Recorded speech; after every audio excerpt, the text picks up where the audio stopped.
Biblia ang sasagot, itanong mo kay Soriano. Welcome po sa Ang Dating Daan Worldwide Bible Exposition. Samahan niyo po kami sa loob ng susunod na mga oras at nakahanda po ang iba't ibang mga remote points para naman tayo po ay mabigyan ng pagkakataon na makausap si kapatid na Eli Soriano at maibigay ang mga kasagutan sa inyong mga katanungan may kinalaman po sa pananampalataya, espiritualidad at iba't ibang mga suliranin sa buhay. Para hindi po tayo magluwat, kasama natin si kapatid na Eli Soriano. Kapatid na Eli, magandang araw po sa inyo.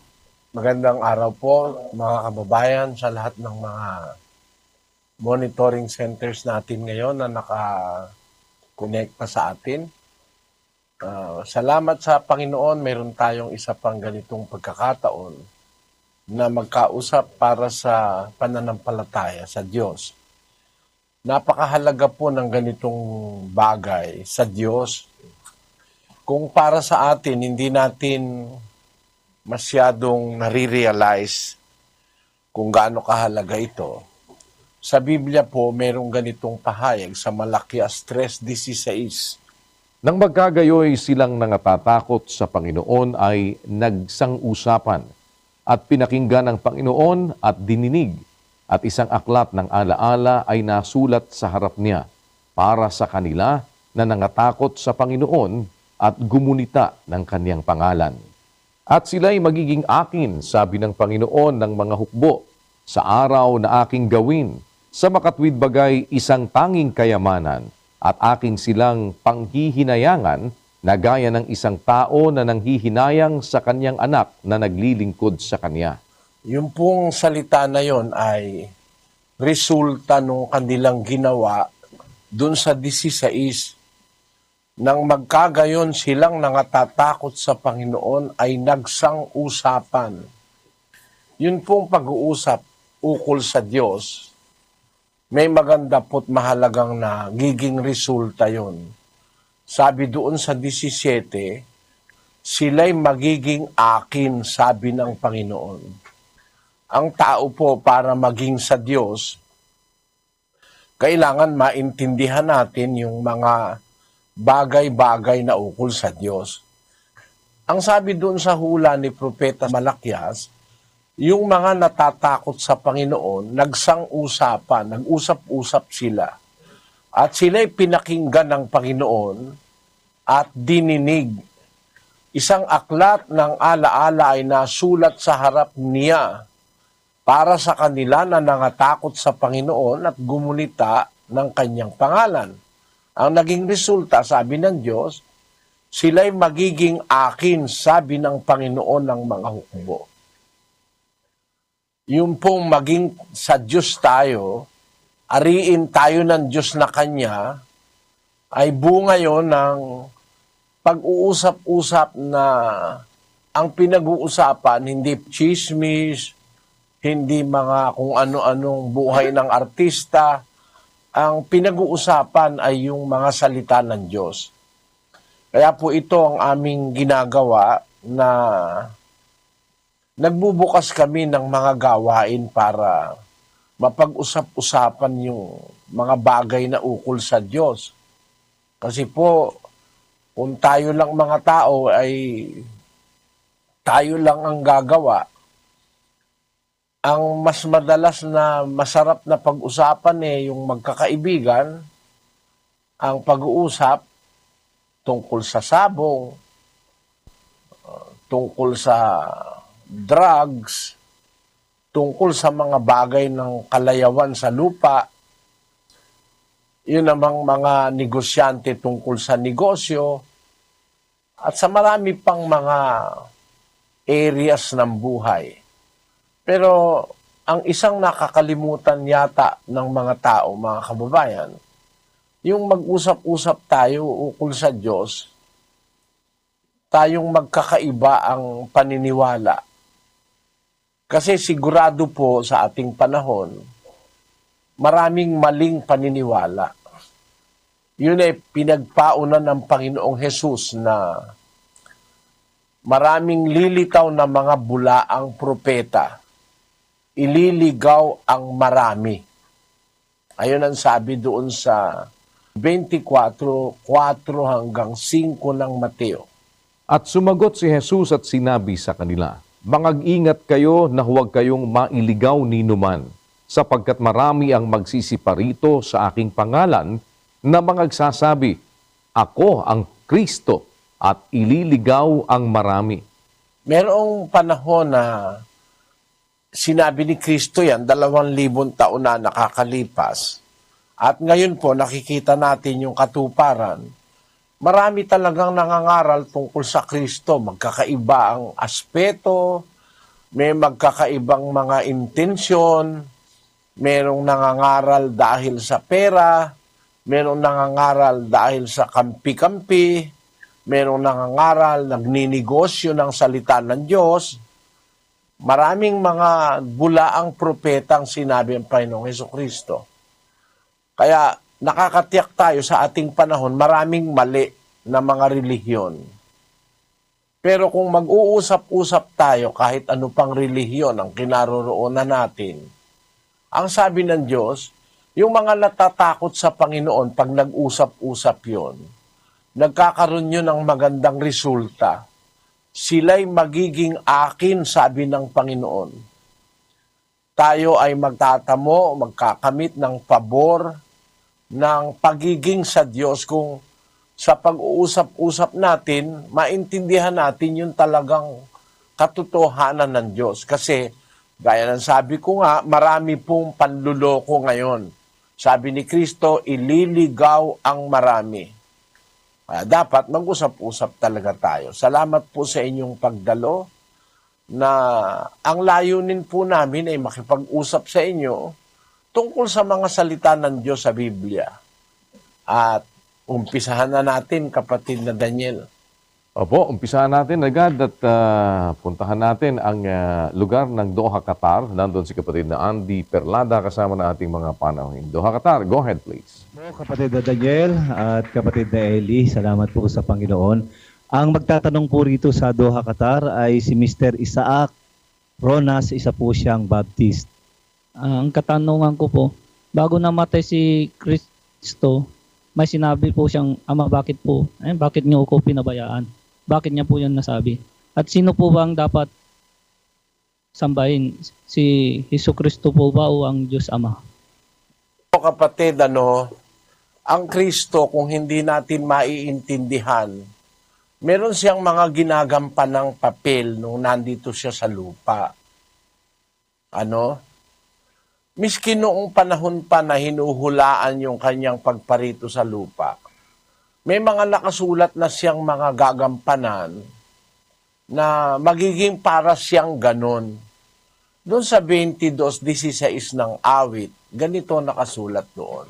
Sapagkat niligid ako ng mga aso, kinulong ako ng pulutong ng mga manggagawa ng masama, binutasan nila ang aking mga kamay at ang aking mga paa. Sabi ng hula, niligid ako ng mga aso, kinulong ako ng pulutong ng mga manggagawa ng masama. Puro masasama yung nakapaligid sa kanya sa tiempong ito. Anong ginawa? Binutasan nila ang aking mga kamay at ang aking mga paa. Ayan. Tapos, itutuloy natin sa 18. Hinapak nila ang aking mga kasuutan sa gitna nila at kanilang pinagsapalaran ang aking kasuutan. Yung kanyang damit, hinapak nila by force. Tapos pinagsapalaran ang wika nila, pinagsugalan yung aking kasuotan. Alam natin si Kristo yan Binutasan ng paa at kamay kasi pinako siya sa krus. Tapos yung kanyang damit, hinapak, pinagsugalan ng mga sundalo. 4 yung sundalo, para wag mahati-hati yung damit, kasi isang uri ng damit yun na espesyal na ginawa ng mga unang Kristiyano para sa Panginoong Hesus. Wala yung tahi Kaya pagka pinaghati-hati mo, hindi pakikinabangan, buo kasi yun Basahin natin ang 19:23 ng Juan. Ang mga kawal nga nang si Jesus ay kanilang maipako na sa krus, ay kanilang kinuha ang kaniyang mga kasuutan at pinag-apat na bahagi. Sa bawat kawal ay isang bahagi, at gayon din naman ang tunika, at ang tunika ay walang tahi, na hinabing buo mula sa itaas. Nangagsang-usapan nga sila, huwag natin itong punitin, kundi ating pagsapalaran kung makapapakanino upang matupad ang kasulatan na nagsasabi, binahagi nila sa kanila ang aking mga kasuutan at ang aking balabal ay kanilang pinagsapalaran. Yan, natupad yan kay Kristo. Ngayon, sabi niya, binutasan nila ang aking paa, ang aking kamay, hinapak nila yung kasuotan ko, kanilang pinagsapalaran. Sino yan? Doon sa 22:6, diyan pa rin sa awit, sa mismong kapitulo. Ngunit ako'y uod at hindi tao, duwahagi sa mga tao at hinamak ng bayan. Ayon. Ako ang wikay uod at hindi tao. Dinuwahagi sa mga tao, hinamak ng bayan. Ibig sabihin sa tiempo na yan, para siyang uod. Alam niyo yung uod, simboliko ng isang bagay na kasuklam-suklam. Nakakadiri yung uod. Nakakadiri. Para lang yung libingan, ang sabi ng Kristo, sa labas maputi, pero sa loob ay kasuklam-suklam sapagkat puno ng mga uod. No? Ibig sabihin yung uod, parang isang bagay na walang kahala-halaga, kinukutya, parang pinandidirihan. Isang panahon ng buhay niya, tinrato siya na parang uod nung siya'y ipinako sa krus. Kapatid. Ngayon, bakit ko sinasabi ito sa iyo? Anong kaugnayan nito dun sa iyong tanong na, Ama, bakit mo ako pinabayaan? Alam mo kasi, maraming papel si Kristo na kinakatawan. Isang panahon para siyang uod na kinasusuklaman. Isang panahon ay para siyang isang kriminal doon sa 8:40 ng Juan. Ganito naman ang pangyayari roon. Datapwat ngayoy pinagsisikapan ninyo akong patayin, na taong sa inyo'y nagsasaysay ng katotohanan na aking narinig sa Diyos. Ito'y hindi ginawa ni Abraham. Ngayon, nung tiyempo na yon, sabi niya, ngayon pinagsisikapan niyo akong patayin. Nagsasabi lang naman ako sa inyo ng katotohanan na aking narinig sa Diyos.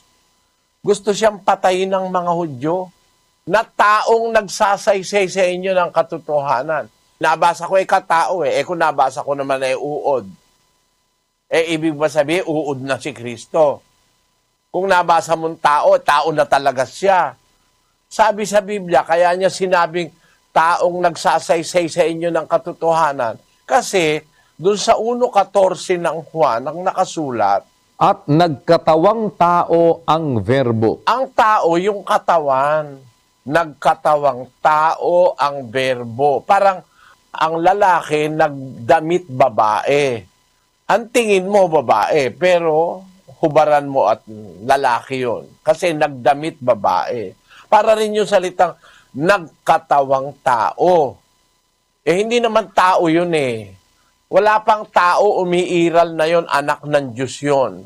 Nagkatawang tao. Di nila kinukonsider yung salitang nagkatawang tao. At sa ibang talata ng Biblia, meron pang sinasabi siya'y nag-anyong tao.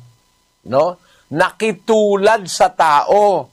Basahin natin ang 2:5 ng Pilipos. Mangagkaroon kayo sa inyo ng pag-iisip na ito'y na kay Kristo Jesus din naman, na siya, bagamat nasa anyong Diyos, ay hindi niya inaring isang bagay na nararapat panangnan ang pagkapantay niya sa Diyos, kundi bagkus, hinubad niya ito at nag-anyong alipin na nakitulad sa mga tao. Ayun, maliwanag, Siya'y nasaan yung Diyos na umpisa in the form of God. Who being in the form of God thought it not robbery to be equal with God.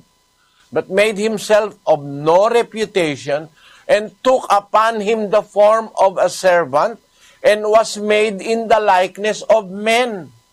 Napakaliwanag eh. Nasaan niyo siyang Diyos, hindi niya inaring bagay na nararapat niyang ikarangal o ipagmapuri o ipagyabang ang pagkapantay niya sa Diyos. Bagkos hinubad niya ito, nag-anyo siyang alipin, nakitulad sa tao. Hindi talaga tao yan. Para lang dun sa, nung hinahamak na siya, nakapako siya sa krus, pinandidirihan siya ng mga tao, para siyang uod. Ako'y uod at hindi tao, sabi niya. Ngayon, bakit ko ito sinasabi sa'yo? Kasi mahirap intindihin yung salita niya sa krus eh. Ama, bakit mo ako pinabayaan?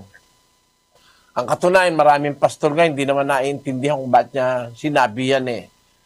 Kasi alam mo kapatid, doon sa pangako ng Diyos mula sa umpisa, pangako niya sa mga taong matutuwid na hindi niya pababayaan ang matuwid. Basahin natin ang 13 ng Ebreo. Ganito ang nakasulat. Mangilag kayo sa pag-ibig sa salapi. Mangagkasya kayo sa inyong tinatangkilik, sapagkat siya rin ang nagsabi, sa anumang paraan ay hindi kita papagkukulangin, sa anumang paraan ni hindi kita pababayaan. Pangako ng Diyos yan eh. Pag ang tao matuwid, hindi niya pagkukulangin, hindi niya papabayaan. Biro mo, tayong mga taong makasalanan, matuwid lang tayo, susunod lang tayo sa Diyos, hindi niya tayo pababayaan. Bakit yung kanya mismong anak, pinabayaan niya? Sabi dun sa daing ni Kristo sa krus, Eli, Eli. Ang ibig sabihin nun, yung salitang Eli ay short ng salitang Elohim na ang kahulugan sa Ebreo ay Diyos. Sabi niya, Eli, Eli, lama sabachthani. Sa makatwid bagay, yun ang interpretation. Diyos ko, bakit mo ako pinabayaan? Kung mabasa mo yan, lalabas. Yung mga nakarinig kay Kristo nung nakapako siya sa krus, lalo siyang tinutuya. Niligtas niya kayong iba, hindi niya mailigtas sarili niya. Nagpadilat siya ng bulag, hindi niya mailigtas sarili niya. Bumuhay siya ng patay siya, hindi niya mailigtas ang sarili niya. Lalo siyang hinamak. Lumalabas nga, pinabayaan talaga siya. Ba't siya pinabayaan? Yun ang mahalaga doon. Maintindihan natin, ba't siya pinabayaang mamatay, maparusahan? Bakit? Basahin natin ang katwiran kung ba't siya pinabayaan. Sa 2 Korinto Kapitulo 5, ganito ating mababasa sa 21. Yaong hindi nakakilala ng kasalanan ay kanyang inaring may sala dahil sa atin, upang tayo'y maging sa kanya'y katwiran ng Diyos. Yun. Yaong hindi nakakilala ng kasalanan, si Kristo yon, yung anak. Kanyang inaring may sala. Doon sa tiempo pala na yon, inaari siya ng Diyos na may sala, may kasalanan. Kaya pinabayaan siya. Kasi ang pangako ng Diyos pag matuwid ka, hindi kanya pababayaan ba't niya pinabayaan yung kanyang anak na mapatay, mapahirapan? Kasi doon sa oras na yon, siya ay nasa lugar natin. He is representing us, tayong mga tao. Ang nagre-represent sa atin doon sa krus, si Kristo. Na imbis tayo ipako sa krus, siya ang nagpapako para matubos niya ang ating kasalanan. Alam mo kapatid, siguro ang kahulugan ng salitang pantubos. Halimbawa, may nakasanla, nakasanla 100,000. Yung pantubos na pera, yun ang representasyon ng halaga nung tinutubos mong lupa. Si Kristo, pantubos, siya ang tumubos sa ating kasalanan. Kaya yung dapat nating isaper o tiising parusa, kahihiyan, siya ang tumiis nun, siya ang lumagay sa lugar natin. Kaya ang tawag sa kanya, Redeemer manunubos, redeemer. Instead of us being in the cross, siya ang kumuha ng ating lugar. At dun sa tiempo na yon, pinabayaan siya ng Ama. Bakit? Hindi niya matutubos ang kasalanan natin kundi siya magsasuffer ng parusa at mamamatay. Yung kamatayan niya, yun ngayon ang tumubos sa atin. Basahin natin ang 2:14 ng Hebreo. Dahil sa mga anak ay mga may bahagi sa laman at dugo, siya na may gayon ding nakabahagi sa mga ito, upang sa pamamagitan ng kamatayan ay kanyang malipol yaong may paghahari sa kamatayan, sa makatwid ay ang diablo. Upang sa pamamagitan ng kamatayan, madaig niya yung may paghahari sa kamatayan, sa makatwid ay ang diablo. Kaya yung kamatayan niya, yun ang tumubo sa atin. Yun ang nagdala ng ating kaligtasan. Instead of us being put to death because of our sins, the Son of God took our place in the cross. Kaya tama lang na nung oras na yon, pinabayaan siya ng Diyos para matubos niya ang ating kasalanan. Intindihan mo po yon, kapatid na Isaac? Opo, maraming salamat po. O, kasi ulitin ko, isang pagkakataon para siyang uod. Isang pagkakataon para siyang taong kriminal na binabato para mamatay. Sa krus, finally, siya ang ating representasyon doon. Dapat tayong mapatay, dapat tayong parusahan dahil sa ating kasalanan, pero para matubos tayo ni Kristo, siya na walang kasalanan ang umako at kumuha ng ating pwesto. Kaya, si Kristo dapat sambahin natin sasambahin natin yon. Unang Pedro 3:15. Kundi inyong sambahin si Kristo na Panginoon sa inyong mga puso. Ang Kristo dapat sambahin kasi anak siya ng Diyos. Yung Ama dapat sambahin. Yung anak dapat sambahin. Dapat tayong manalangin sa Ama, dapat din tayong manalangin sa anak. Dapat din tayong manalangin sa Espiritu Santo. Kasi yung tinatawag sa Biblia na pagka-Diyos, yung salitang Theos, kasama dun yung Ama, Anak, at Espiritu Santo. Yun ang tinatawag na divinity sa Biblia. Pagka-Diyos. In English, divinity. Tatlong kapangyarihan yan, Ama, Anak, at Espiritu Santo. Dapat sambahin niyang mga yan. Dahil yung tatlong kapangyarihan na yan ang gumaganap ng ating kaligtasan. Mahaba lang ito kung iisa-isahin ko sa iyo, Pero sa tanong mo, sino ba dapat sambahin? Dapat sambahin ng Ama. 4:24 ng Juan. Basahin natin. Ang Diyos ay Espiritu, at ang mga sa Kanya'y nagsisisamba ay kinakailangang magsisamba sa Espiritu at sa katotohanan.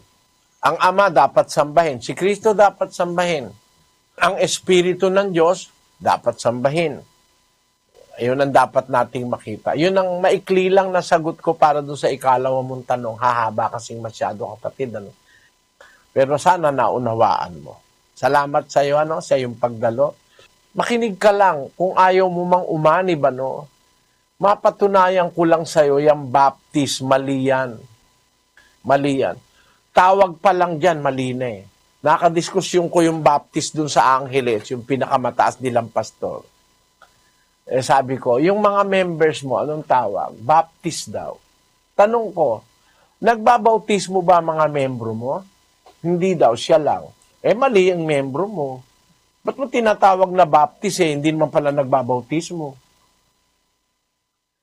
Sa Biblia, ang tinatawag na baptist, si Juan Bautista, John the Baptist. Bakit? Bautisador diyan naman sa inyo, pati miyembro hindi nagbabautismo, baptist na rin. Mali talaga Pagbigyan mo lang ako, kapatid na Isaac, at makinig ka lang sa doktrina, makakatuklas ka ng ginto, na mina ng ginto sa buhay mo. Pagpalain ka naman ng Panginoon. Kapatid na Daniel. Salamat po. At sa Calasiao, Pangasinan naman tayo, si kapatid na Rick Erese at kapatid na Lito Quizon kasama natin mga panauhin. Go ahead, Pangasinan, please. Po, salamat po sa Diyos, kapatid Eli at kapatid na Daniel.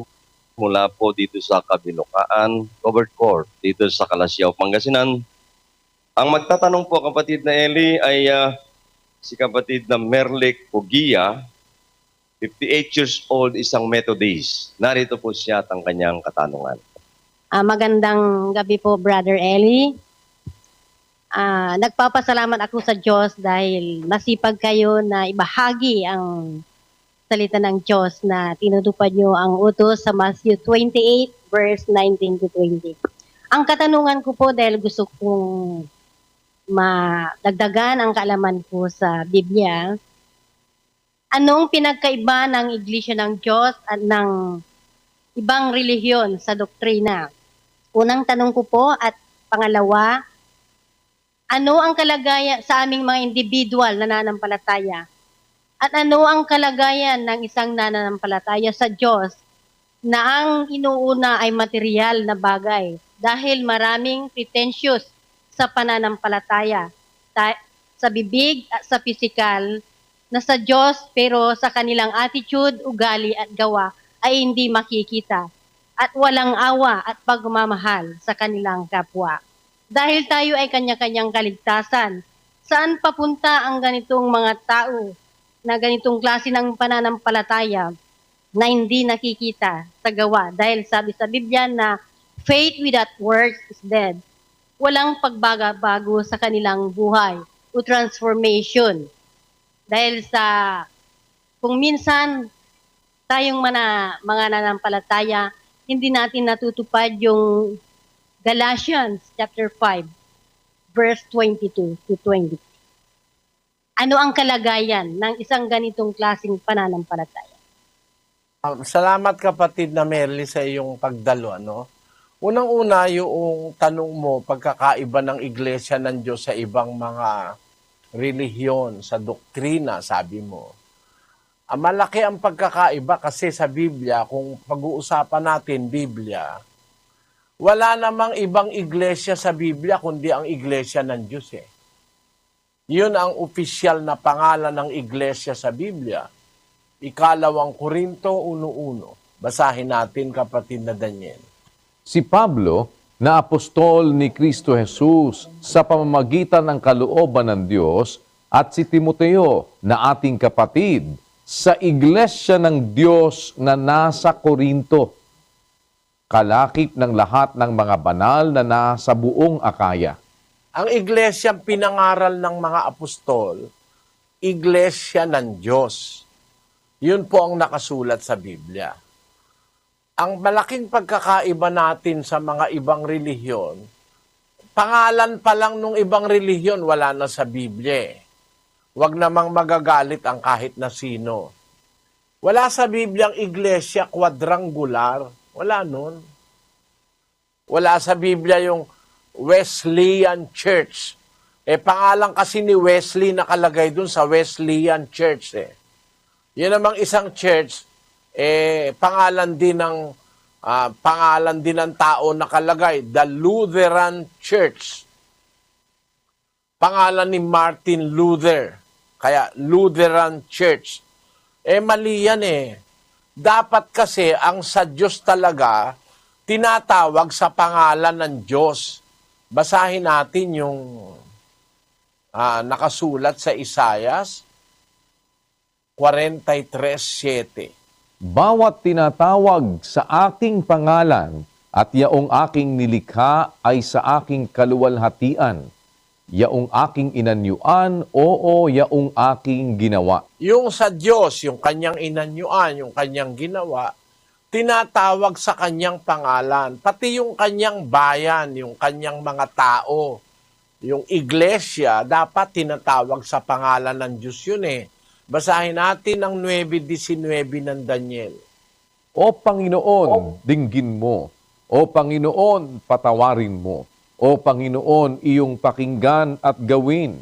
Huwag mong ipagpaliban, alang-alang sa iyong sarili, O Diyos ko, sapagkat ang iyong bayan at ang iyong mga tao ay tinatawag sa iyong pangalan. Yung bayan ng Diyos, yung mga tao ng Diyos, tinatawag sa kanyang pangalan. Kaya yung tao ng Diyos, ang tawag tao ng Diyos, lalaki ng Diyos, man of God o man of God. Kaya yung iglesia sa Biblia, kapatid na Merliano, ang tawag doon, iglesia ng Diyos. Nababasa yan sa 9 na bersikulo ng Biblia, the name Church of God. Ang nakakalungkot, yung mga tao marunong pa sa Diyos. Ang ipinasulat ng Diyos, iglesia ng Diyos, pinalitan.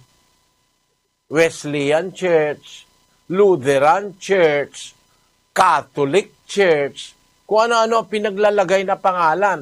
Para bang marunong pa sila sa Diyos. Ang Diyos ang nagsabi na ang pangalan ng iglesia, iglesia ng Diyos. Basahin natin sa 14:37 ng unang Korinto. Kung iniisip nino man na siya'y propeta o ayon sa Espiritu, ay kilalanin niya ang mga bagay na sa inyo'y isinusulat ko na pawang utos ng Panginoon. Sinulat ng mga apostol, utos ng Diyos yun. Yung pagsulat nila, utos. At yung nilalaman ng kanilang sulat, utos ng Diyos yun. Kaya nang isulat ng mga apostol, iglesia ng Diyos, ang Diyos ang may utos nun. Pagkatapos ngayon, iglesia ng Diyos ang ipinasulat ng Diyos. Papalitan mo naman na Iglesia Adventista del Septimo Dia. Mali. Yun ang aming pagkakaiba, kapatid. Isa sa pagkakaiba, ang aming sinusunod kung ano yung nakasulat sa Biblia, strictly. Hindi kami nagtuturo ng mahigit sa nasa Biblia. 4:6 ng unang Korinto. Ang mga bagay ngang ito, mga kapatid, ay inianyo ko sa halimbawa sa aking sarili at kay Apolos dahil sa inyo, upang sa amin ay mga tuto kayo na huwag magsihigit sa mga bagay na nangasusulat, upang ang sino man sa inyo ay huwag magpalalo ang isa laban sa iba. Sabi ng mga apostol, sa amin ay matuto kayo that you may learn in us. Learn in us, not beyond what was written. Matuto kayo sa amin, huwag magsihigit sa mga bagay na nangasusulat. Ayon. Kung ano yung nakasulat, yun ang dapat matutuhan. Kaya po kami, ang pagkakaiba namin sa lahat ng iglesia sa panahon natin, we strictly adhere to what was written. Doon kami nasa nakasulat. Doktrina, pangalan, pagsasama-sama, paggawa ng kabutihan. Kung ano yung nakasulat, yun po ang aming sinusunod, kapatid. Halimbawa, sabi sa nakasulat, mangaral kayo, tinanggap nyo walang bayad, ibigay nyo walang bayad, sabi ng Panginoong Hesus. Kaya nangangaral kami, walang bayad. Nagbibinyag kami, walang bayad. Nagkakasal kami, walang bayad. Dapat ang ebanghelyo ipamahagi ng walang bayad. Meron kami abuluyan, kusang loob. Nag-aabuloy ang mga kapatid, kusang loob. Pero para magpabayad kami, hindi kami nagpapabayad. Bawal po ni Kristo yon. Yung abuluyan na kusang loob, nasa Biblia po yon. Ang nakasulat sa 2 Korinto 9:7, Magbigay ang bawat isa ayon sa ipinasya ng kanyang puso, huwag mabigat sa loob o dahil sa pinipilit, sapagkat iniibig ng Diyos ang nagbibigay na masaya. Yon. Yan ang nasa Biblia, magbibigay ayon sa pasya ng puso, kusang loob, hindi pinipilit. Yun ang aming ginagana. Pero wala kaming pinapabayarang aral, libre nga eh. Ang sabi ni Kristo, ibigay niyong walang bayad, yung tinanggap niyong walang bayad. Bawal kasi ibenta yung katotohanan niyang aral eh. 23:23. Bumili ka ng katotohanan at huwag mong ipagbili. Oo, karunungan at turo at pag-uunawa. Yang turo, yang aral, yang karunungang ukol sa Diyos. Yung pagkaunawa, bawal ibenta yan. Huwag mong ipagbibili, sabi ng Diyos. Ngayon po, binyag may presyo May presyo, lalo na pag espesyal. May presyo. Pagka-espesyal na kasal, sa malalaking hotel, malaki presyo nun. Ganon, sa mga katedral, malaki presyo nun. Bawal po ng Diyos yun, kapatid. Kasi kami, kung alin yung nakasulat, yun ang aming sinusunod. Miski sa pagkain, kung ano yung kakainin namin, yung nakasulat sa Biblia na iniuutos ng Diyos. Halimbawa, yung damit. Kung ano yung utos ng Diyos na pagdadamit, yun ang dinadamit ng mga kaanib sa iglesia. Hindi pwede yung kahit ano na lang na napakahahalay na mga damit, kagaya nung nauuso ngayon. Isang dangkal na lang ang shorts ng babae, labas na ang singit, labas pa yung panty. Masama yun, mahalay sa Diyos yun Nakakapagdulot kasi yun ng interes sa mga lalaki pagka ang babae ganun ang itsura. Nakakagawa tuloy sila ng kasalanan. Dahil ang sabi doon sa 5:28 ni Mateo, Datapwat sinasabi ko sa inyo, na ang bawat tumingin sa isang babae na taglay ang masamang hangad ay nagkakasala na ng pangangalo niya sa kanyang puso. titingin ka pa lang sa babae dahil meron kang masamang hangad, nagkakasala ka tuloy ng pangangalo niya sa puso. Kahit hindi mo pa siya nahihipo, hindi mo pa hinahalikan, nagkakasala ka na, sabi ni Kristo. Kasi merong mga babae, ganun kung magdamit Para bang nag-aanyaya talaga na tignan siya at pagnasaan. Kasi dinidisplay niya na buong katawan. Sa amin po, kung alin yung nakasulat na kung paano magdadamit, sabi ng Biblia, mahinhing damit, matimtiman at mahinahon. Ganun ang aming itinuturo. Walang lagpas, walang sobra. Kung ano yung nasa Biblia. Yun po ang sagot ko dun sa inyong tanong, ano ang pagkakaiba namin sa ibang relihiyon? Tungkol sa doktrina, magkaiba nga po kasi yun sa amin, purely biblical. Tingnan nyo kung sumasagot ako, laging na binabasa ko sa Biblia. Wala kami nung mga sinasabing tradisyon, dogma. Sa Katoliko, maraming dogma, maraming tradisyon, wala sa Biblia, kontra sa Biblia. Kagaya limbawa nung rosaryo, bawal po ng Biblia yun Basahin natin ang 6:7 ng Mateo hanggang 8. At sa pananalangin ninyo ay huwag ninyong gamitin ang walang kabuluhang paulit-ulit na gaya ng ginagawa ng mga hentil, sapagkat iniisip nilang dahil sa kanilang maraming kasasalita ay didinggin sila. Huwag nga kayong magsigaya sa kanila, sapagkat talastas ng inyong ama ang mga bagay na inyong kinakailangan bago ninyo hingin sa Kanya. Bago pa lang tayo mag-umpisang manalangin, alam na ng Diyos yung kailangan natin Kaya sabi ni Kristo, huwag kayong mananalangin ng paulit-ulit na walang kabuluhan yan, kasabi niya. Kasi iniisip nila dahil sa kanilang maraming kasasalita, didinggin sila.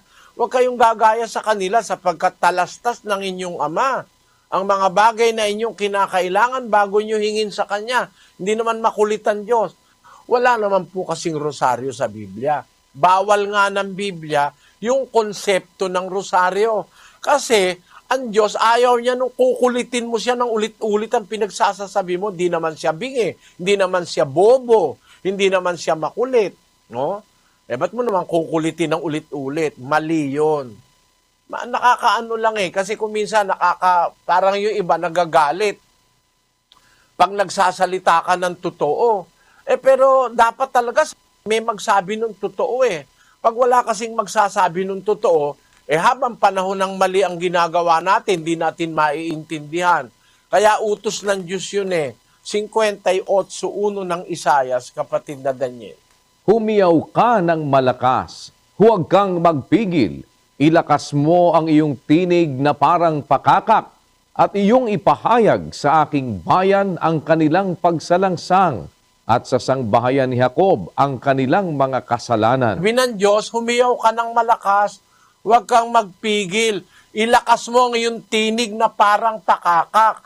Iyong ipahayag sa aking bayan ang kanilang pagsalangsang, yung mga mali, yung mga hindi tama. Dapat talaga pinapahayag yan para ang tao matuto ng katotohanan.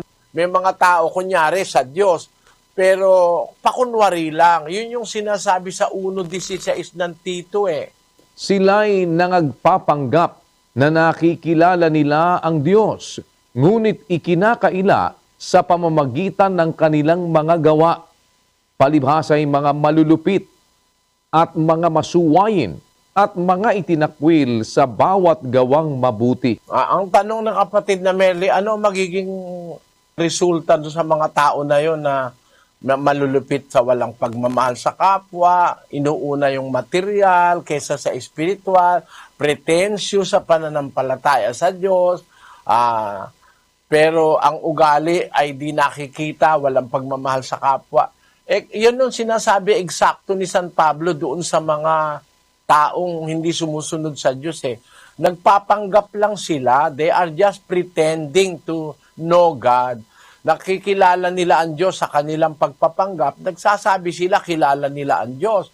Ngunit ikinakaila sa pamamagitan ng kanilang mga gawa, palibhasa ay mga malulupit, mga masuwayin, anong magiging wakas? Mga itinakwil sa bawat gawang mabuti. Itinatakwil ng Diyos yung ganyang mga tao, kapatid. Kahit sabihin mo nang sabihin, Lord, Lord, Lord, Jesus Christ, Lord, kahit sabihin mo nang sabihin libu-libong beses, hindi mo naman sinusunod yung utos ni Kristo, hindi ka tatanggapin ni Kristo. 7:21 ng Mateo hanggang 23. Hindi ang bawat nagsasabi sa akin, Panginoon, Panginoon, ay papasok sa kaharian ng langit, kundi ang gumaganap ng kalooban ng aking Ama na nasa langit. Marami ang mga nagsasabi sa akin sa araw na yaon, Panginoon, Panginoon, hindi baga nagsipanghula kami sa iyong pangalan? At sa pangalan mo'y nangagpalayas kami ng mga demonyo? At sa pangalan mo'y nagsigawa kami ng maraming gawang makapangyarihan? At kung magkagayoy, ipahahayag ko sa kanila, kailan may hindi ko kayo nangakilala, magsilayo kayo sa akin, kayong manggagawa ng katampalasanan. Lord, Lord, sabi ni Kristo, hindi lahat na nagsasabi sa akin, Panginoon, Lord, papasok sa kaharian ng langit. Bakit?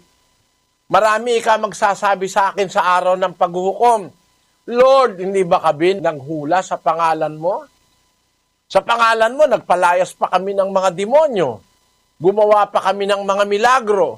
Kung magkagayo, ipahahayag ko sa kanila. Kailan may hindi ko kayo nangakilala, magsilayo kayo sa akin, mga nagsisigawa ng katampalasanan.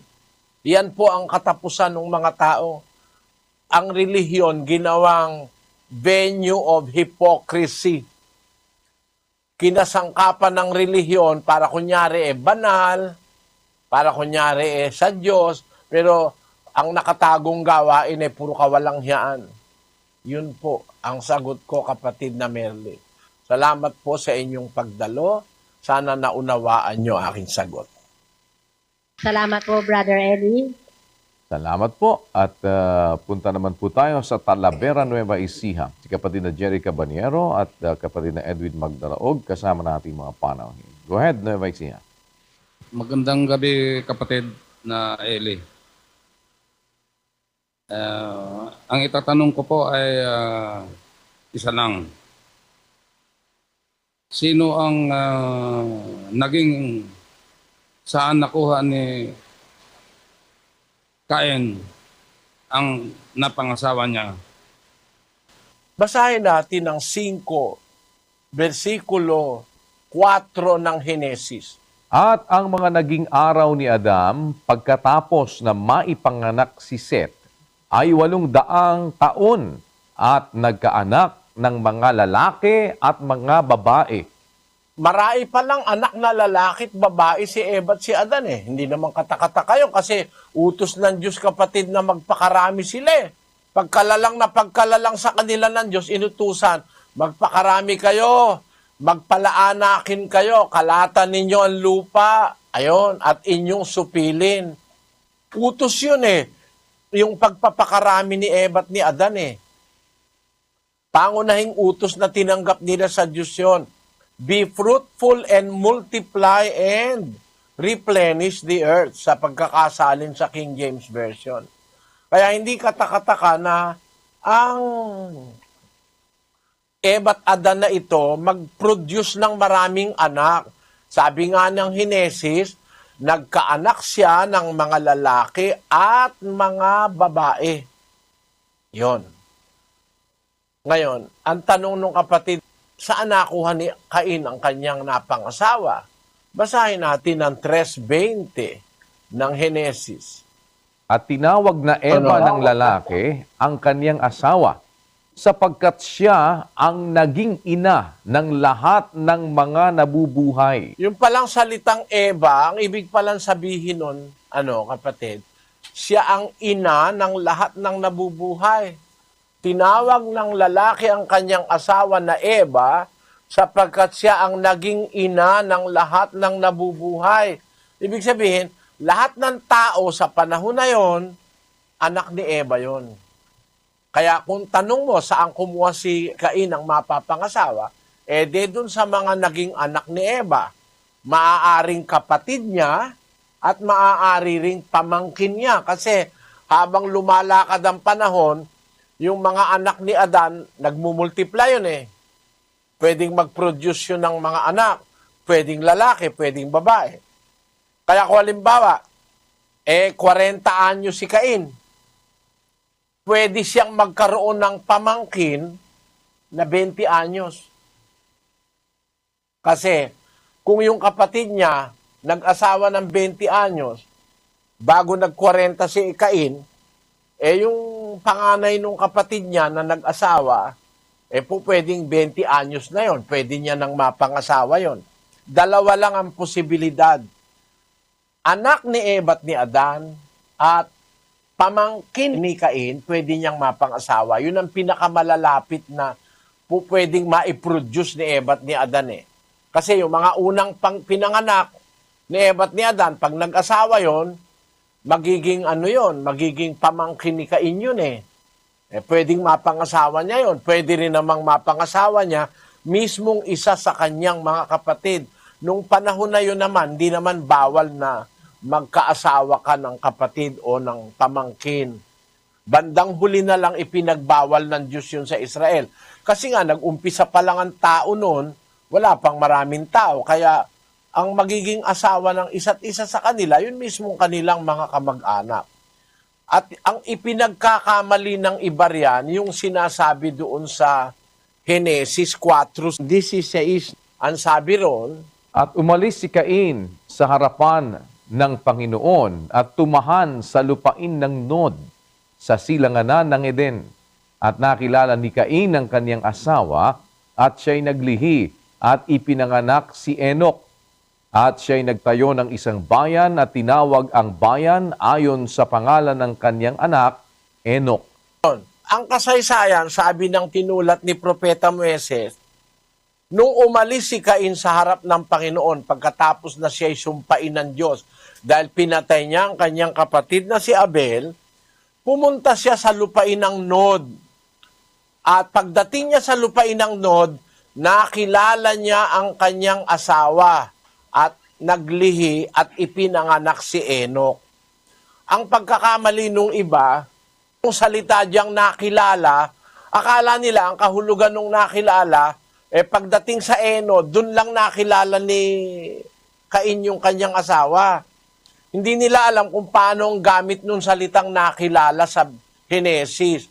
Ang gamit nung salitang nakilala, nagkaroon ng pagsisiping, nagkaroon ng sexual intercourse. Pagdating sa Nod, doon nagsiping si Cain at yung asawa niya, at naglihi yung asawa niya, at nanganak at tinawag na Enoch. Ang kahulugan ng salitang nakilala, pagsisiping ng lalaki at babae. Basahin natin ang 4:1 ng Henesis, kapatid na Daniel. At nakilala ng lalaki si Eva na kaniyang asawa at siya'y naglihi at ipinanganak si Cain. At sinabi, nagkaanak ako ng lalaki sa tulong ng Panginoon. Nakilala ng lalaki si Eva na kanyang asawa at siya'y naglihi. O, yung salitang nakilala riyan, nagsiping ang ibig sabihin sa Ebreo. Nakilala ng lalaki si Eva na kanyang asawa at siya'y naglihi ng anak. Tapos, yan sa 25, kapatid na Daniel. At nakilalang muli ni Adam ang kanyang asawa at nanganak ng isang lalaki at tinawag ang kanyang pangalan na Seth. Nakilalang muli ni Adan ang kanyang asawa. Ibig sabihin, nagsiping sila uli. Nanganak ng isang lalaki. Tinawag niya ang pangalan na Seth. Kaya yung kahulugan ng salitang nakilala, ibig sabihin, nagsiping. Ngayon, yung sinabi doon sa Henesis 4, na nung umalis si Cain sa harap ng Panginoon, pumunta sa lupain ng Nod at nakilala niya yung kanyang asawa, naglihit, pinanganak si Enoch. Ibig sabihin, naganap yung pagsisiping sa lupain ng Nod. Hindi dun lang sila nagkita, hindi ganon. Sana naunawaan mo, kapatid na Maiko. Maraming salamat po at lipat naman tayo dito po sa Apalit, Pampanga. Si kapatid na Don Capulong at kapatid na Mel Pingal, kasama ng ating mga panauhin. Go ahead, Pampanga, please. Magandang gabi po sa lahat. Magandang gabi, Brad Eli. May kinalaman po yung tanong ko sa pahayag po ni Kristo na ang sabi po niya at ito ang buhay na walang hanggan, ang makilala kanila bilang iisang Diyos na tunay. At ang pahayag din po ng Panginoong Diyos, ang Ama po, na ang sabi po niya ay, ako ang Diyos at walang iba liban sa akin. Ang gumugulo po sa isipan ko at sa iba pa siguro, Brother Eli, kung Diyos po ang ating Panginoong Hesukristo na yun pong itinuturo sa Biblia at Diyos din po ang Ama, hindi po kaya kontra ito sa pahayag mismo ng Ama. Sana po ay maliwanagan po kami at maraming salamat po. Ang Diyos walang hanggan, infinite. Hindi mo pwedeng bilangin yon. Hindi mo pwedeng ibilangin. Ang infinite, hindi binibilang. Yung infinity, hindi binibilang yon. Infinity nga yun eh. Walang number na lalapat sa infinity. Walang number na lalapat sa walang hanggan. Tandaan mo yon, kapatid. Walang lalapat na number sa walang hanggan. Ang Diyos walang hanggan. Ang Diyos infinite. Ano ibig sabihin ng infinite? Wala siyang sukat. Sabi niya, pinupuno ko ang langit at ang lupa. Saan ako magkakasya? Sabi niya. Hindi nga siya pwedeng magkasya sa langit at sa lupa dahil pinupuno niyang buo eh. Ano? Yun ang kanyang pagka-infinite. Ngayon, para maintindihan mo yung gulo, babasahin ko yung 17:3 ng Juan.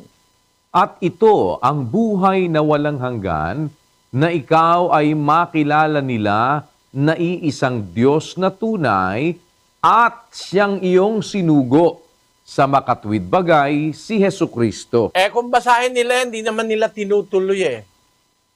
Makilala nila na iisang Diyos na tunay. Ganun lang. Tapos na ron. Hindi naman ganun ang nasa Biblia. Dapat makilala mo dalawa. No? Makilala kanila na iisang Diyos na tunay, nakatingala siya sa langit dyan eh. Kung naintindihan mo, kapatid, ano? Umpisahan natin sa 17:1. Ang mga bagay na ito ay sinalita ni Jesus at sa pagtingala ng kanyang mga mata sa langit ay sinabi niya, Ama, dumating na ang oras. Luwalhatiin mo ang iyong anak upang ikaw ay luwalhatiin ng anak. Gaya ng ibinigay mo sa kanya ang kapamahalaan sa lahat ng laman upang bigyan niya ng buhay na walang hanggan ang lahat ng ibinigay mo sa kanya. At ito ang buhay na walang hanggan, na ikaw ay makilala nila na iisang Diyos na tunay at siyang iyong sinugo sa makatwid bagay, si Hesukristo. Niluwalhati kita sa lupa pagkaganap ko ng gawa na ipinagawa mo sa akin. At ngayon, Ama, luwalhatiin mo ako sa iyo rin ng kaluwalhatiang aking tinamo sa iyo, bago ang sanglibutan ay naging gayon. Kita mo, kung itutuloy mo lang pala, maintindihan mo sinasabi ni Kristo eh. Ang sabi niya, pagtingala niya sa langit, tanda mo, nakatingala siya sa langit. Nananalangin siya sa Ama. Ama, dumating na ang oras, luwalhatiin mo ang iyong anak upang ikaw ay luwalhatiin ng anak. Tapos sabi niya, ito ang buhay na walang hanggan. Nakatingala siya sa langit niya, ano? Makilala kanila na iisang Diyos na tunay. Oh. Nakatingala siya sa langit. Bakit? Wala kasi siya sa langit noon eh. Wala siya sa langit noon, nandito siya sa lupa, nagkatawan tao na nga siya. Bumaba na siya, galing siya sa langit. Bumaba siya. Basahin natin ang 6:38 ng Juan. Sapagkat bumaba akong mula sa langit, hindi upang gawin ko ang aking sariling kalooban, kundi ang kalooban ng nagsugo sa akin. Di wala na siya sa langit. Bumaba nga siya eh. Saan siya galing? Sa langit. Meron man tao sa langit na nag-umpisa sa langit? Wala nun. Walang tao sa langit, kapatid, na manggagaling sa langit, bababa sa lupa, tapos tao. Wala nun. Ngayon, kung nandito siya sa baba, nakatingala siya ngayon. Ang kausap niya yung Ama. Ama, ito ang buhay na wala hanggan. Makilala kanila ng mga taong Kristiyano na iisang Diyos na tunay. Saan? Doon sa langit. No? Nung oras na yon. Kasi, nung oras na yun, wala siya sa langit, nasa lupa siya. Ba't siya nasa lupa? Bumabae ka akong mula sa langit. Pero kung itutuloy mo sa 17:5, ngayon, Ama, luwalhatiin mo ako sa iyo rin ang kaluwalhati ang aking tinamo sa iyo, bago ang sanlibutan naging gayon. Wala pa palang sanlibutan eh, nagtamo na siya ng kaluwalhatian sa Ama eh. Ano? Kaya past tense na eh. Luwalhatiin mo ako ng kaluwalhati ang aking tinamo sa iyo, bago ang sanlibutan naging gayon. Paano naging tao yan? Meron ba tao na nauna pa sa sanlibutan? Kung tutuloy pa natin dyan sa 17 pa rin, ano? Ang itinuturo lang sa inyo dyan, 17:3 eh. Inaalis niya na yung iba eh. Punta ka sa 17:24, kapatid na Daniel. Ama, yaong mga ibinigay mo sa akin ay ibig ko kung saan ako naroroon, sila naman ay dumuong kasama ko, upang makita nila ang kaluwalhatian ko na ibinigay mo sa akin, sapagkat ako'y iyong inibig bago natatag ang sanglibutan. Tamo, bago pa natatag ang sanlibutan, inibig na siya ng Ama eh.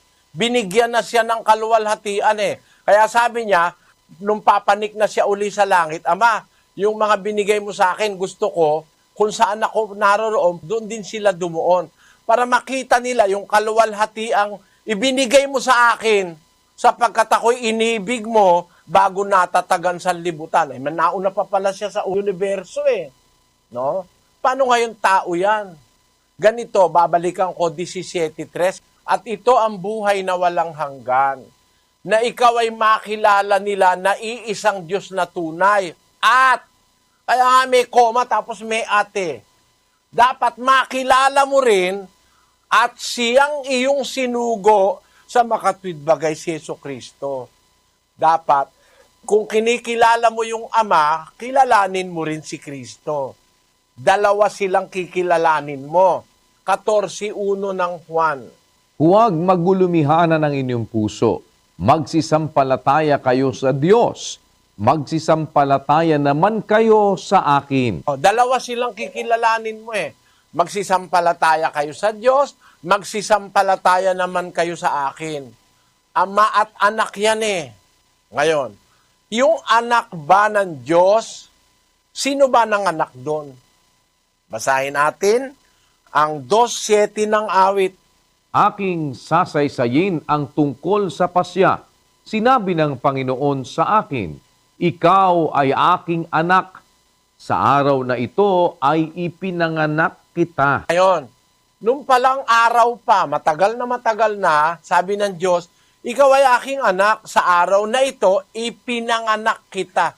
Bakit ipinanganak ng Diyos yung anak? Saan ba nag-umpisa yung anak? Basahin natin ang 1:18 ng Juan.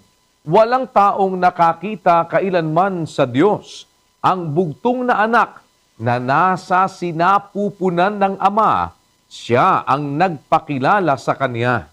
Nung umpisa pala, yung anak nasa sinapupunan ng Ama. Yung anak na nasa sinapupunan ng Ama, ipinanganak niya. Kaya sabi ng Diyos, ikaw ay aking anak, sa araw na ito, ipinanganak kita. Kailan naganap yung panganganak sa kay Kristo? Yung Ama kasi nanganganak yun eh. Nung may kausap ako doon sa Pampanga, ibig may sabihin, ang Diyos nanganak. Bakit ka tutol ka ba sa nasa Biblia? Sabi ng Diyos araw na ito, pinanganak kita. Sino nanganak? Iba yung ipinanganak ni Maria. Ang ipinanganak ni Maria, yung katawang tao. Pero ang Diyos, nanganak siya mismo. Sa araw na ito, pinanganak kita. Kailan nangyari yung panganganak na yon? Bago ang sanlibutan ay natatag. Ulitin natin ang 24. Ama, yaong mga ibinigay mo sa akin ay ibig ko kung saan ako naroroon, sila naman ay dumuong kasama ko upang makita nila ang kaluwalhatian ko na ibinigay mo sa akin, sapagkat ako'y iyong inibig bago natatag ang sanglibutan. Kung natatag ang sanlibutan pinanganak na siya ng Ama Galing siya sa sinapupunan ng Ama. Ganito ngayon, kapatid, makinig ka mabuti. Hindi ba si Eva galing sa tadyang ni Adan? Basahin natin ang Henesis. Ito totoo sa Biblia ito, wala akong dinadagdag. 2:21. At hinulugan ng Panginoong Diyos ng di kawasang himbing ang lalaki, at siya'y natulog, at kinuha ang isa sa kaniyang mga tadyang, at pinapaghilom ang laman sa dakong yaon. At ang tadyang na kinuha ng Panginoong Diyos sa lalaki ay ginawang isang babae, at ito'y dinala niya sa lalaki. At sinabi ng lalaki, ito nga'y buto ng aking mga buto, at laman ng aking laman. Siya'y tatawaging babae, sapagkat sa lalaki siya kinuha. Kaya't iiwan ng lalaki ang kanyang ama at ang kanyang ina, at makikipisan sa kanyang asawa, at sila'y magiging isang laman. Kita mo, doon ang galing yung prinsipyo na yung mag-asawa, isang laman. Bakit?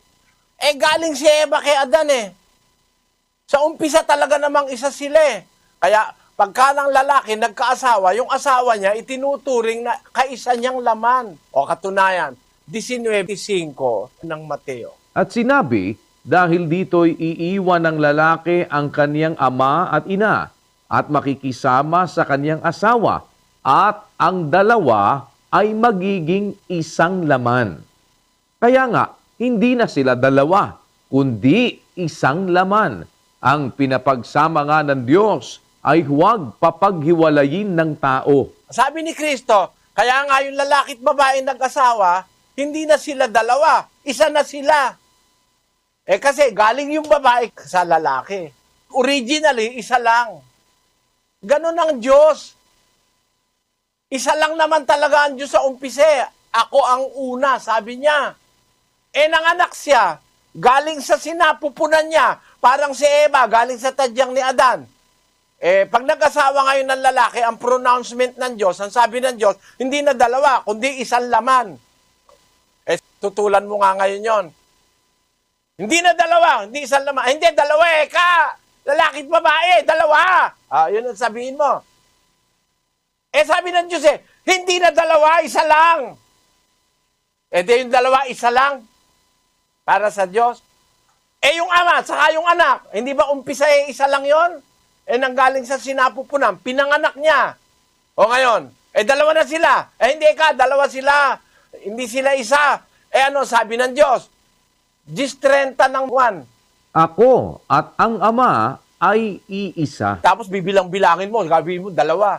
Ang nagsabi na nga siya Ako at ang Ama, iisa. Kasi originally, iisa lang naman sila talaga eh. Galing siya sa sinapupunan ng Ama. Eh ngayon, magbibilang ka, i-apply mo sa Diyos. Paano mo mabibilang yun eh? Walang ng ganyan. O ngayon, magbilang ka man, ang bilang ng Diyos, ako at ang Ama, iisa. O di iisa pa rin. Alin ang mali? Ang mali yung binibilang yung Diyos parang tao. Sa tao nga, yung mag-asawa, hindi mo dapat bilangin dalawa eh. Dalawa, isang lamang. Hindi na sila dalawa, isa lang sila, sabi ng Diyos. Sabi naman, hindi, dalawa. Ang tigas ng ulo eh. Sinabi na nga, hindi na dalawa, isa na lang eh. Kasi originally naman talaga isa. Ganon din yung ama't anak. Ako at ang Ama, nagsasalita yung anak, ako at ang Ama ay iisa. Sinasabi niya yung absolute truth. Nang wala pa ang lahat ng bagay, ang absolute truth, nag-iisa ang Diyos.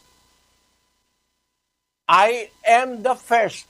Sabi niya, ako ang una. Ba't siya una? Wala namang nauna sa kanya eh. Pagka siya unang nag-exist. Pero pagkaraan ng ilang panahon, yung nasa sinapupunan niya, pinanganak niya doon sa eternity. Ilan na sila ngayon? Dalawa na. Pero kahit dalawa, isa pa rin ang bilang.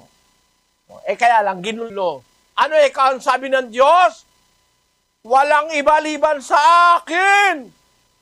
Tama, wala namang ibang Diyos eh. Yung mga Diyos-Diyusan ang sinasabi sa Israel, sabi ng Diyos yun, walang iba liban sa akin kasi meron silang mga Diyos-Diyusan eh. Walang iba liban sa akin. Tama yun, wala namang mali dun eh. Wala namang ibang Diyos liban sa kanya eh. Pero bahagi ng kanyang kasyangaan yung kanyang anak na nanggaling sa kanyang sinapupunan. Tandaan mo kapatid, yun ang prinsipyo ng Biblia. Sana naintindihan mo. Maraming salamat po.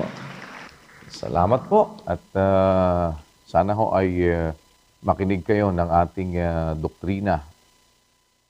Punta naman po tayo sa Ho Chi Minh City, Vietnam. Nandun si kapatid na Ryan Robles kasama na ating mga panauhin. Go ahead, Vietnam, please. Maraming salamat po sa Diyos, kapatid na Eli at kapatid na Daniel.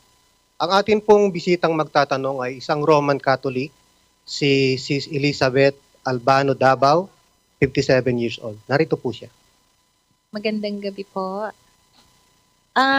Kasi po dati ang naririnig ko po sa na nasa Bible, ang si Eva at Adan, ang kumbaga, doon po tayo nanggaling lahat. Tapos po, lahat po dati magkakamag-anak. Pero dati po, 'di ba nagiging mag-asawa sila, nagkakaroon ng relasyon. Pero bakit po ngayon, sa panahon po ngayon na ayon po sa batas, ay hindi na po pwedeng maging mag-asawa? Batas ng tao, kapatid, at sa batas ng Diyos ngayon, bawal talaga mag-asawa ang magkamag-anak. Nasa batas yan ng ating konstitusyon up to the 3rd degree of consanguinity. At 3 grado sa dugo. Kaya bawal mapangasawa mo sa batas, bawal mong mapangasawa kapatid mo, nanay mo, o tatay mo, bawal yon, o pinsan mong buo. Kaya to the 3rd degree of consanguinity. Di ko alam masyado batas, pero ang alam ko bawal yon. Sa Biblia, bawal din yon. 18:6 ng Levitico. Huwag lalapit ang sino man sa inyo sa kanino man sa kanyang kamag-anak na malapit upang ilitaw ang kanyang kahubaran. Ako ang Panginoon. Bawal ng Diyos yun, yung kamag-anak na malapit, huwag kang lalapit para ilitaw ang kanyang kahubaran. Ako ang Panginoon, sabi ng Diyos.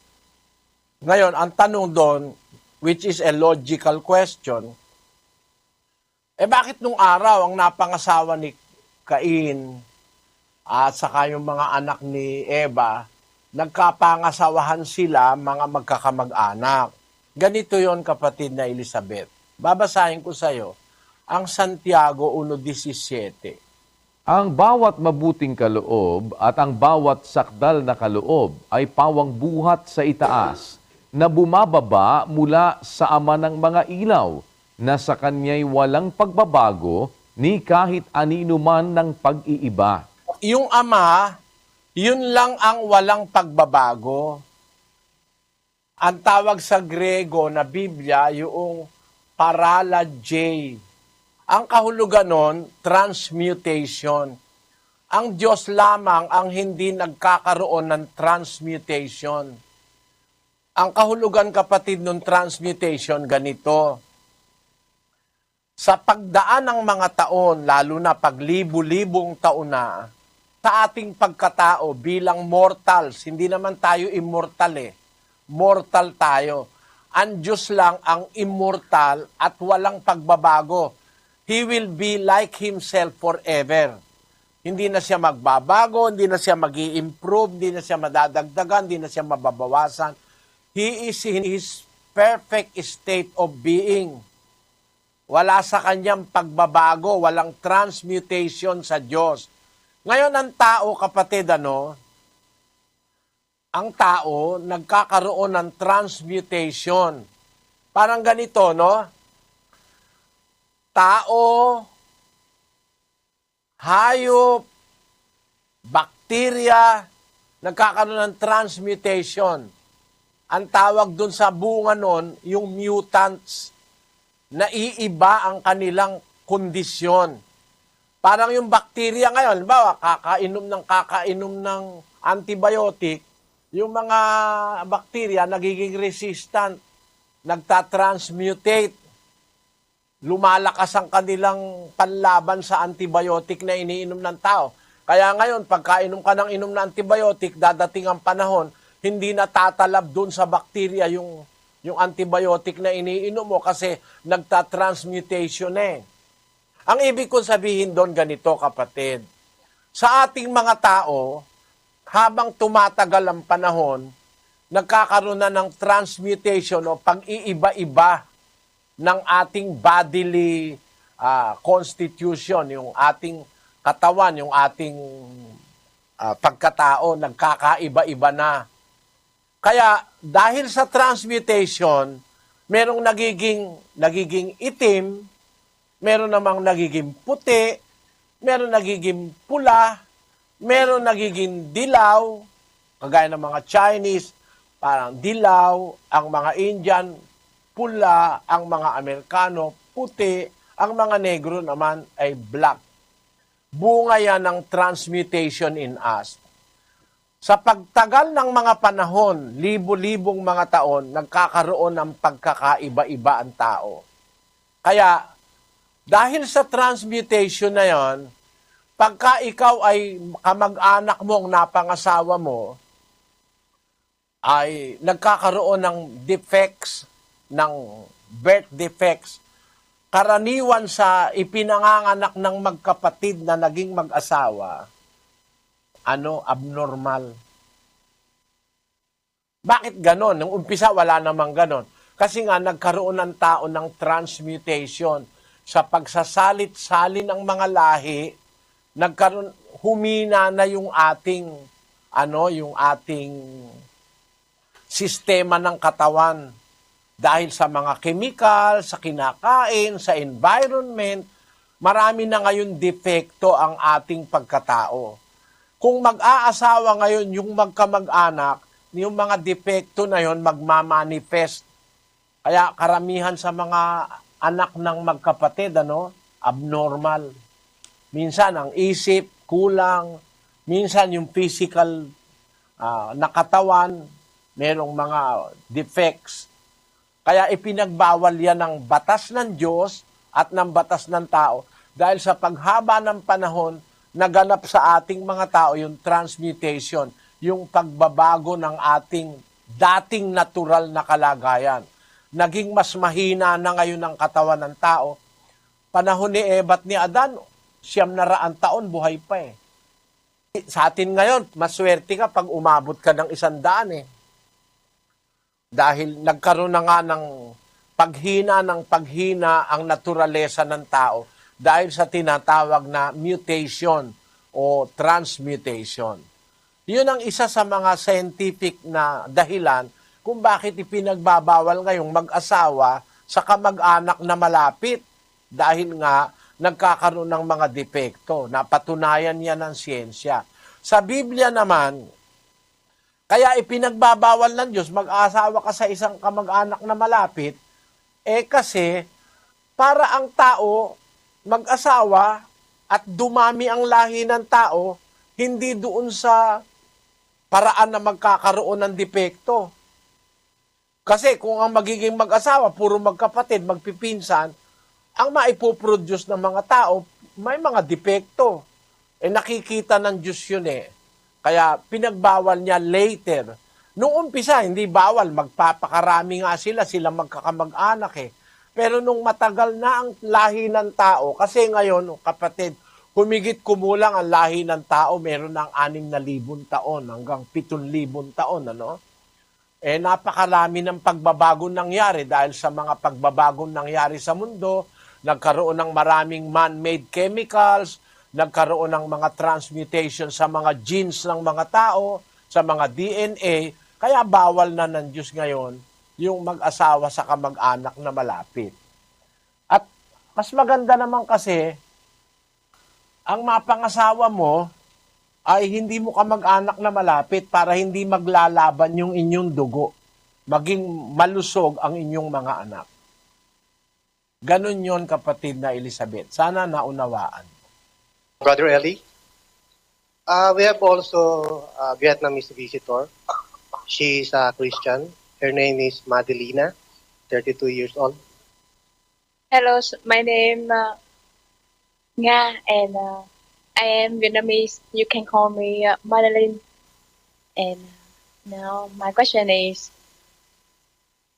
who is a real father of Jesus? This is a broad question that needs a broad answer, Sister Madeline. First, the reputed father of Jesus in the flesh was Joseph, the husband of Mary, but it is not so. Let us read the story about the birth and the conception of Jesus Christ. In the book of Matthew chapter 1, verses 18 to 21, it says, Now the birth of Jesus Christ was on this wise. When as his mother Mary was espoused to Joseph, before they came together, she was found with child of the Holy Ghost. I want you to note that, Sister Madeline, when his mother Mary was espoused to Joseph, the word espoused there in Greek implies Joseph and Mary are already engaged, promised one to another. They have that mutual understanding that when the right time comes, they will be husband and wife. But before they came together, Mary was found with child of the Holy Ghost or the Holy Spirit, which caused the existence of a child in the womb of Mary is the Holy Spirit. It is not caused by the knowledge of Joseph unto Mary, or was not caused by sexual intercourse. Mary was found great with child by the Holy Spirit. It is the Holy Spirit. You see, to understand this verse, the Holy Ghost or the Holy Spirit making Mary pregnant must not be understood with malice, because there are religious sects or religious denominations that implies that there was a sexual intercourse between Mary and the Holy Spirit. That is a very grave blasphemy against the Holy Spirit. When the Bible says she was found with child of the Holy Spirit or the Holy Ghost, it means that it was through the power of the Holy Spirit that the child existed for the first time in the womb of Mary. The fertilization that came inside the womb of Mary is caused by the power of the Holy Spirit. To understand this, let us read Genesis 1, verse 2. And the earth was without form and void, and darkness was upon the face of the deep. And the Spirit of God moved upon the face of the waters. Spirit of God in the creation of the earth is the force or the power that moved upon the face of the water. We will understand that in that time, the earth was without form and void. It is just a globe of waters, and the Holy Spirit or the Spirit of God moved upon the face of the waters. What did the Holy Spirit do in the globe of waters? What did the Holy Spirit do? In Psalms 104 verse 30, it says, Thou sendest forth thy Spirit, they are created, and thou renewest the face of the earth. the face of the earth, the terrain of the earth, was the creation of the Holy Spirit. Because we must understand that in the beginning, the earth was without form and void. It was only a globe of waters. But the Holy Spirit moved upon the face of the waters, implying that the Holy Spirit is doing something there, the face of the waters. And according to later revelations in the Bible, through the Holy Spirit, God renews the face of the earth. So the formation of valleys, mountains, plains, rivers, bodies of waters, the sea, and everything that we see now on earth is the doing of the Holy Spirit. That same Spirit was the power who caused the state of being pregnant in the person of Mary. It is the Holy Spirit that, through His power, that fertilized that particular egg in the womb of Mary. So, Joseph was not the real father of the baby Jesus. And it is the work of the Holy Spirit that started the existence of that fetus in the womb of Mary. That is the story of Jesus. The body, which later is the dwelling place of the Son of God. I said this is a broad question because the Lord Jesus Christ, before the earth was created, was born of the Father. In eternity, the Father was in the beginning alone. He said, I am the first. But came the time when the Father bore a Son. In 2:7 of the book of Psalms, let us read, Brother Daniel. I will declare the decree. The Lord hath said unto me, Thou art my Son. This day have I begotten thee. The Son was begotten by the Father in eternity. The Father, we must understood, is a spirit. 4:24 of the book of John, God is a spirit.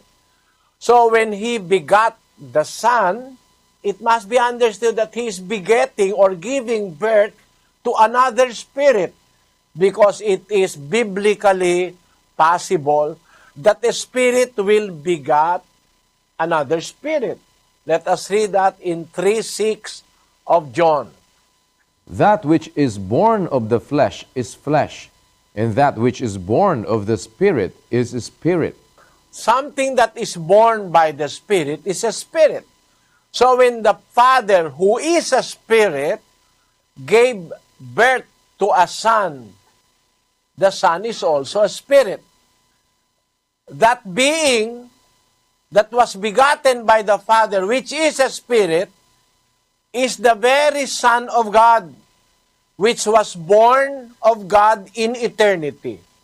But much later, that Spirit inhabited the body which was created by the Holy Spirit in the womb of Mary. It was the Holy Spirit who created that body which was called Jesus, which grew to be Jesus, and it is that body which was developed in the womb of Mary, a human body, where the Son of God, the Spirit Son of God, dwell during his sojourn here on earth. That's why in the book of Colossians, chapter 2, verse 9 of Colossians, it says, For in him dwelleth all the fullness of the Godhead bodily. in him, in the body of Jesus, dwelleth the fullness of the Godhead in his body. The body was made the temporal home of the Son of God, which is a Spirit. The Spirit Son of God, which was born of God in eternity, inhabited that body which was born of Mary. That's why, to understand all these things, it's a very broad topic, I said, because you have to understand that there are two beings in the person of Jesus. The body which was born of Mary, and inside the body is the Spirit which is called the Son of God, which inhabited the body which was born of Mary. Let us read in the book of Hebrews, chapter 10, verse 5. Wherefore, when he cometh into the world, he saith, Sacrifice and offering thou wouldest not, but a body hast thou prepared me. When he cometh into the world, if you are going to pay attention to that word, when he cometh into the world, meaning he did not start his existence in this world. He just came into the world. He entered into the world. He said, Sacrifice and offering thou wouldest not, but a body hast thou prepared me. Before coming to the earth, there was a body prepared to him by God, and that body is what is called in the Bible as Jesus, Son of Mary, which was begotten of Mary, creation of the Holy Ghost or the Holy Spirit in his womb. It is in that very body where the Spirit Son of God, which he begot in eternity, it is that body where he inhabited when he was on earth preaching about the good news of the kingdom of God. I hope you understand that. Although it is a very broad topic, I'm just trying to give you a point of view very briefly to understand the essence of your question. You understand it, Sister Madeline? Yes, I understand. Thanks. And one more question. After the death of Jesus, in the Bible, I didn't know how about Joseph after that.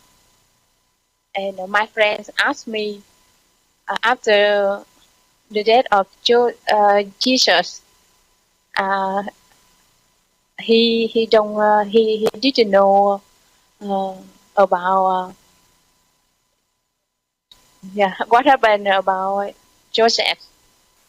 You see, before the death of Jesus, Joseph was already dead.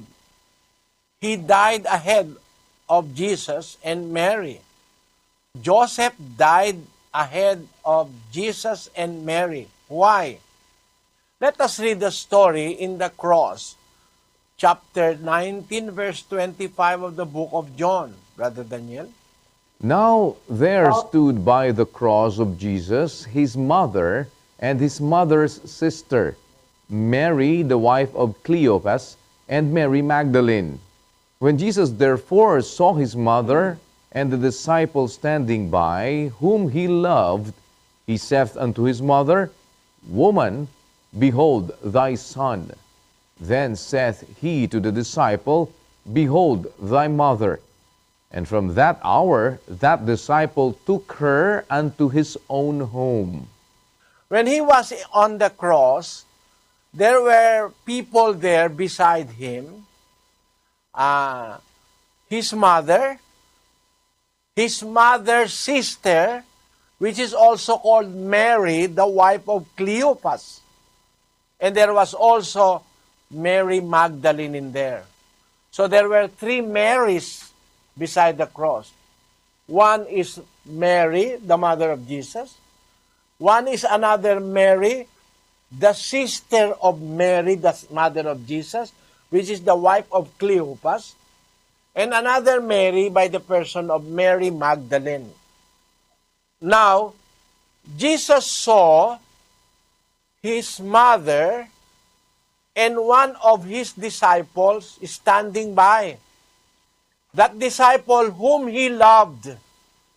And that beloved disciple was John. That's why he is called John the Beloved. The Lord Jesus Christ loved this disciple very much. It is the disciple that leans to his breast when they are doing the supper. That is in the Bible. John was the beloved disciple or apostle. When Jesus therefore saw his mother and the disciple standing by, whom he loved, he said to his mother, Mary, he said, Woman, behold thy son. Because Jesus is the son of Mary, but he is now dying in the cross. That's why he is saying to Mary, Behold thy son, woman. As if he is saying, he will be my substitute for you. Woman, behold thy son. Then he said to the disciple, Behold thy mother. He said unto John, Behold thy mother. Why? It is a common belief among Christians, sister, that a mother does not necessarily mean your biological mother. Even if she is not your biological mother, you can treat her as a mother or him as a father if you are both servants of God. This we will read in the book of Matthew, chapter 12, verse 46. Let us read. While he yet talked to the people, behold, his mother and his brethren stood without, desiring to speak with him. Then one said unto him, Behold, thy mother and thy brethren stand without, desiring to speak with thee.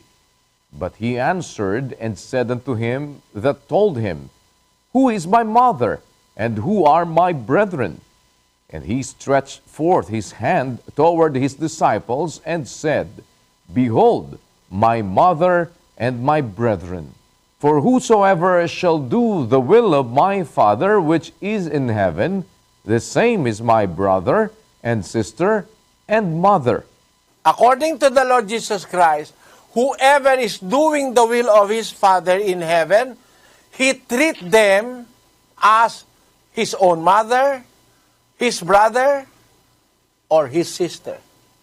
That's why in the Christian faith, even if a woman is not your biological mother, but she is doing the will of God the Father in heaven, she can be treated by you as a mother, or as a son, or as a daughter, or as a brother, or a sister. When Jesus Christ was dying on the cross, he saw the disciple whom he loved, and that was John. He said to his mother, Woman, behold thy son. Because you can treat anybody as your son if he is a doer of the word of God or the will of God. And he said unto the disciple, Behold thy mother, he said. And you note that, sister, you please read that verse with me. And from that hour, that disciple took her unto his own home. Meaning, John, the disciple of Christ, Jesus, took Mary to his own home. What does that imply? Because by that time, Joseph is not anymore around. Joseph is dead. Joseph, the husband of Mary, is dead. That's why when the Lord Jesus Christ is dying on the cross, he entrusted his mother to the beloved disciple, saying that this is your mother. And from that hour, that disciple took her unto his own home. So Mary lived the rest of his life in the house of John the Beloved, implying that Joseph is not anymore around that time. You understood that, Sister Madeline? Yes. Thanks. Salamat po. And with that, minsan pa po ay papasalamat tayong muli sa Panginoon sa isa pang mabuting pagkakataon na ipinagkaloob sa atin para dito sa atin pong ang Dating Daan Worldwide Bible Exposition. Inihati din po sa inyo sa tulong ng Panginoon ng mga kaanib sa Iglesia ng Diyos o ng members of Church of God International.